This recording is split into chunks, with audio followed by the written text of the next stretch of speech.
के हालात थोड़ा बेहतर थे क्योंकि यहाँ बारिश का कहर थोड़ा कम था। महानगर की हालत 27 और 28 जुलाई को भी खास नहीं सुधरी और सरकार को स्कूल कॉलेज बंद करने का ऐलान करना पड़ा। करीब एक हफ्ता लग गया शहर के जनजीवन को सामान्य होने में। इस बीच न मनपा का आपदा प्रबंधन काम आया और न राज्य सरकार की कोशिश।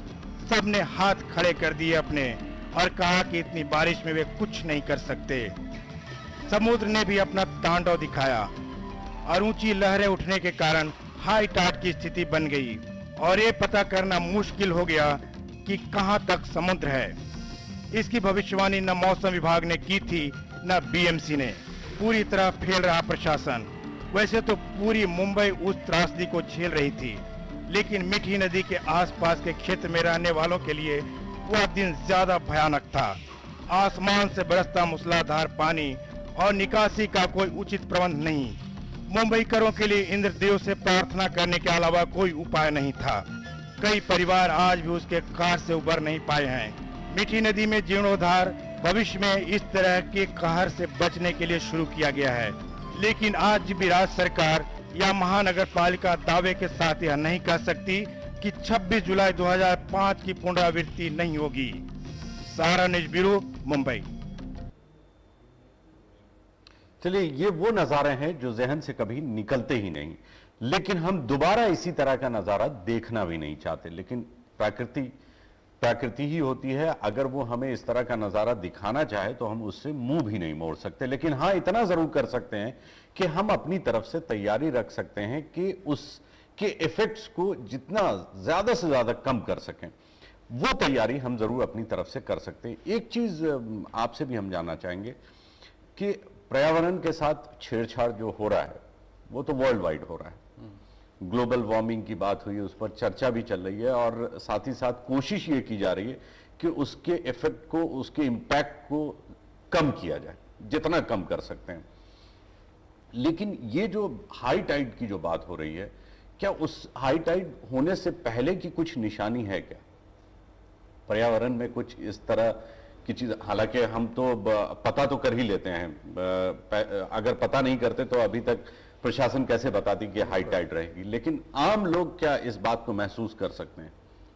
नहीं, वो जो आप परिस्थिति कह रहे हैं उसमें तो हम ये कह रहे हैं कि ये शताब्दी के अंदर कहा जा रहा है कि जो समुद्र का लेवल है जी, वो ही खुद 1 मीटर तक ऊपर जा सकता है, कहीं कहीं कहा जा रहा है। और उतना नहीं भी जाए तो आधा फीट से 1 फीट समुद्र का निशान ऊपर जा सकता है ये शताब्दी के अंदर, क्योंकि हमारे जितने भी बर्फ के साउथ पोल, नॉर्थ पोल हैं, ग्लेशियर हैं, वो मेल्ट हो रहे हैं गर्मी की वजह से। जी। और वो पानी सब समुद्र में ही आ रहा है, उसकी वजह से समुद्र का लेवल ऊपर जा रहा है। तो जो आज की आपकी टाइट है 5.15 मीटर जो बोल रहे हैं, हो सकता है ये शताब्दी के एंड तक 5.5 मीटर, 6 मीटर भी हो सकती है।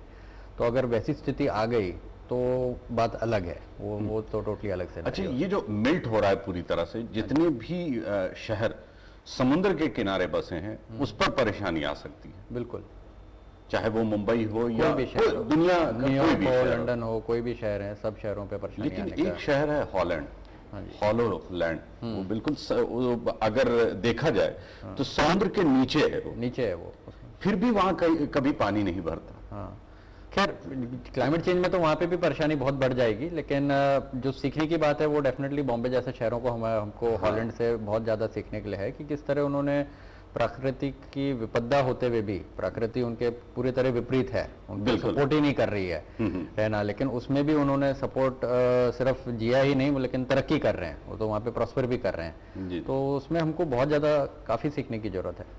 और ये जो 26 जुलाई भी हम कहते हैं, इसमें तो हम जो पर्यावरण विशेषज्ञ हैं तो हम क्लियरली मानते हैं कि प्राकृतिक एक आपदा थी, लेकिन अपनी जो इंसानी मूर्खता है बोले हैं या अपनी एक तैयारी नहीं रखना, उसका भी इक्वल उसमें प्रोपोर्शन था। जी, हम जानते हैं कि हम तत्पर रहते हैं, उसको जानते हुए हमको कुछ ना कुछ सावधानी बरतनी चाहिए, कुछ ना कुछ अपने जान माल की रक्षा सिटीजन्स की रखने के लिए कुछ एक डिजास्टर मैनेजमेंट प्लान होना चाहिए। वो सभी नहीं था आपका। तो वो तो बिल्कुल पता ही नहीं चला और ऐसा लग रहा था जैसे कि हम आंख मूंद के बैठे हैं और हमने ये सोचा था कि और कभी सोचा भी नहीं होगा उन्होंने कि इस तरह की स्थिति आ सकती है। ऐसा तो नहीं है आप 2005 में आपको पता चला कि हम तट के नजदीक रहते हैं और ऐसी स्थिति बन सकती है। सही बात। ये तो आप 150, 200, 400 साल से तट के नजदीक रह रहे हो, आपको मालूम है कि ये स्थिति बनती रहती है। लेकिन आप अगर तैयारी नहीं करते हो तो आप प्रकृति पे ही सब कुछ वो नहीं बोल सकते कि नहीं, लेकिन उसमें सबसे बड़ी गलती ये है कि एक तो प्रकृति के साथ हम छेड़छाड़ भी कर रहे हैं, छेड़छाड़ भी कर रहे हैं और फिर अपनी तरफ से कोई तैयारी भी नहीं कर रहे हैं। तो ये मूर्खता है, ये इंसानी मूर्खता है जिसकी वजह से हुआ था। हमारा तो यही मानना है। भविष्य पे क्या, भविष्यवाणी पे आप यकीन रखते हैं? नहीं, यकीन तो रखता हूँ, मतलब इतना तो एस्ट्रोलॉजी की स्टडी नहीं है, ना रहते हैं, लेकिन जैसे पंडित जी बोल रहे हैं तो उसका जरूर असर तो कुछ रहता ही होगा। हाँ, क्योंकि प्लानिटरी पोजीशन जो है वो अगर बदलता है तो इस तरह का बदलाव देखने को मिलता है और अक्सर महसूस भी करते हैं लोग कि इस तरह की चीज हुई। हालांकि आपने ये कहा कि इसके कोई उपाय इसलिए नहीं हो सकते हैं कि किसी एक व्यक्ति विशेष की बात नहीं है, ये पूरे मास लेवल की बात है और पूरे शहर की बात है। फिर भी अगर कुछ हो तो, क्योंकि हम सब इस शहर से बहुत प्यार करते हैं और हर एक व्यक्ति विशेष, हर इंडिविजुअल ये चाहता है कि शहर पे किसी तरह की कोई आपदा ना आए। देखिए, प्रकृति का उपाय प्रकृति स्वयं ही करती है। जैसा कि अब ग्रह पोजीशन जो बताए, हम जो स्टडी किया हुआ है उसमें जैसा बताया कि ऐसी संभावना है, लेकिन एक ग्रह के तरफ से ही एक प्रोटेक्शन है। अच्छा, ग्रह की तरफ से क्या प्रोटेक्शन क्या है कि जैसा सभी लोग समझते हैं या जानते हैं कि गुरु जुपिटर एक कल्याणवादी ग्रह है। वो नीच का है तो प्रॉब्लम दे रहा है, जो प्रॉब्लम देने की संभावना बनी हुई है। लेकिन 1 मई से 28 जुलाई तक गुरु मकर से कुंभ में आएंगे। अच्छा, और जो मकर से कुंभ में आएंगे तो वो नीच के नहीं रहेंगे, कुंभ राशि में आ जाएंगे। चलिए, अभी ऊपर की तरफ आ रहे हैं ऊपर ये, की तरफ। तो इससे हमारा बचाव भी होगा, ये भी हम जानेंगे, लेकिन एक छोटे से ब्रेक के बाद।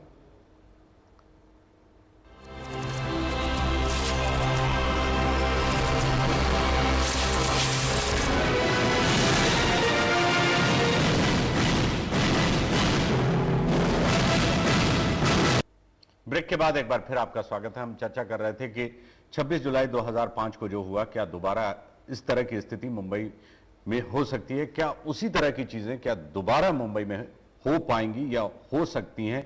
कि उससे बचने के उपाय क्या हो सकते हैं? हम 2 तरह के मेहमान हमारे साथ बैठे हैं। एक तो भविष्य हमें बता रहे हैं कि भविष्य में इस तरह की स्थिति बन रही है और साथ ही साथ पर्यावरण के साथ जिस तरह से छेड़छाड़ किया जा रहा है और हम अपनी तरफ से किसी तरह का कोई इंतजाम नहीं रख पा रहे हैं, ये एक बहुत बड़ी समस्या है मुंबई में। जी, आप बता रहे थे कि प्लैनेट ही प्लैनेट की सुरक्षा करता है। और हाँ, जब तक हर व्यक्ति में 4-5 राजयोग नहीं होते हैं तो जीवित नहीं रहते हैं। तो नेचर तो हमारी सुरक्षा हमेशा देती है, हम लोग उसे गलत करते हैं, जैसा ये अग्रवाल साहब भी बता रहे हैं। अब ये देखिए, ऐसी स्थिति बन रही है कि 1 मई से जुपिटर कुंभ राशि में जाएगा और 28 जुलाई तक वहां रहेगा। ये मेन वह समय है जिसमें हैवी रेन और हाई टाइड, इस सारी चीज की संभावना बनती है। अच्छा। तो नेचर तुम्हें प्रोटेक्ट कर रहा है, हम लोग अपने आप को करें या ना करें। तो वो जो संभावना जो बनती है उसको थोड़ा ही कम करेगा, लेकिन ये जो जा रहे हैं थोड़ा बक रहे हैं। अच्छा, इसलिए प्रभाव तो थोड़ा मकर का भी रहेगा। इसलिए संभावना तो बनी हुई है, कुछ प्रोटेक्शन मुझे हम लोगों को प्राप्त हो सकता है और उसके लिए हमें जुपिटर और राहु को मनाना चाहिए, उनका पूजा करना चाहिए, जो एस्ट्रोलॉजिकल विधि विधान है उनको करना चाहिए। चलिए, ये तो खैर बात हुई कि आगे क्या होगा। आज के दिन की अगर बात की जाए, जिन लोगों ने आज के दिन की शुरुआत की है, आज का दिन कैसा है? प्लैनेटरी पोजीशन कैसा है आम लोगों के लिए, हम सब लोगों के लिए? जी, ऐसा है कि आज 23 मार्च 2009 और अगर ये हिंदी से देखें तो चैत मास कृष्ण पक्ष की द्वादशी तिथि है और चंद्रमा 2:40 तक मकर में रहेंगे, उसके बाद कुंभ में आ जाएंगे। तो आज के दिन 2 तरह की स्थिति बनेगी। कुछ ग्रह हैं उनके लिए जो भी पोजीशन है सेकेंड हाफ में चेंज होने वाला है। अच्छा, तो उसके लिए अलग अलग राशि के अलग अलग प्रभाव पड़ने वाले हैं। तो अगर राशि वाइज अगर देखें जी, तो मेष राशि, पहले मेष राशि को लेके चलते हैं। जी जी। तो मेष राशि के साथ स्थिति ऐसी बनेगी उनका आज पराक्रम काफी बड़ा रहेगा।